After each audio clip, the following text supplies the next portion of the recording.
So here we are in the delicious.com social bookmarking site. To save time, I've already logged in as CNA Journalism. I like to use Delicious to share my bookmarks and also to keep track of all the neat things I find about online journalism via the internet.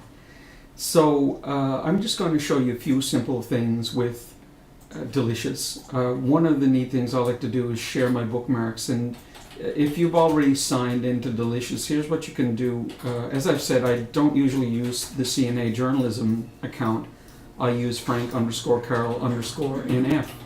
So I'm going to search for something, pretend I'm you, and I'm going to search for something on Frank Carroll's Delicious site. So I'll just go at Frank_Carroll_NF, and I'll search for, let me see, something to do with Facebook, because we'll be talking a fair amount about Facebook later on.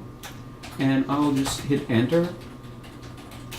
And here we have a bunch of bookmarks related to the journalistic use of Facebook. So anyway, that's how you can search my stuff, and you'll find lots of good things in there, tutorials and that kind of thing if you're having trouble with any of the apps that we'll be using. So let's see, how can we bookmark our own stuff? Well, there's a couple of different ways.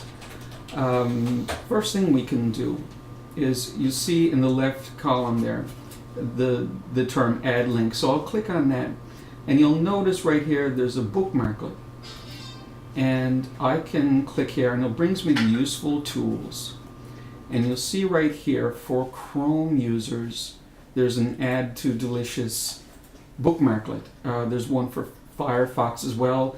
Internet Explorer is a little bit more complicated. I'm a Chrome user for the most part myself, so I'm just going to drag this bookmarklet up to my toolbar, and I have this nice, easy to use add to Delicious bookmarklet. I'm going to go to a site called JSource, which I recommend that all of you bookmark, and that you subscribe to Twitter and to their RSS feed. It's a really good way of keeping track of the journalism industry in Canada.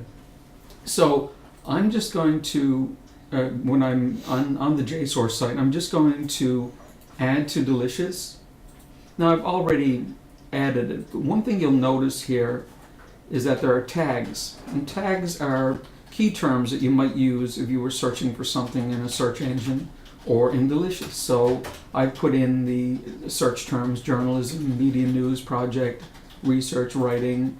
I can put in JSource as well, journalism. What else can I put in there? Canadian. So these are just a few of the search terms that I've put in there. So I'll just save that link, and I'll go back to my Delicious, and I'll just click out of that, and I'll just go to my links, and you'll notice that JSource is there. It's one of the first that I've bookmarked there. Anyway, another simple way to do it would be let me just go. Another site that we'll be looking at, for better or worse, will be Gawker. So I'll just go to Gawker. Not my favorite website. Another way I can just add Gawker, I'll copy the URL, go back to Delicious, add link, paste in the URL, click add link, add my tags. So I can just put in Gawker, online. Certainly gossip is a good, you notice that there's a bunch of key terms already there. Blogs, humor, entertainment. So these are just the search terms that I'll use. And I'll put that in there, just save link. Now, this is a new Delicious account. There's only 4 saved bookmarks, but I have literally hundreds of bookmarks on my own, Frank_Carroll_NF, using key terms. Tags helps me to search through my own bookmarks and those of others fairly easily. So that's it, Delicious, in a nutshell.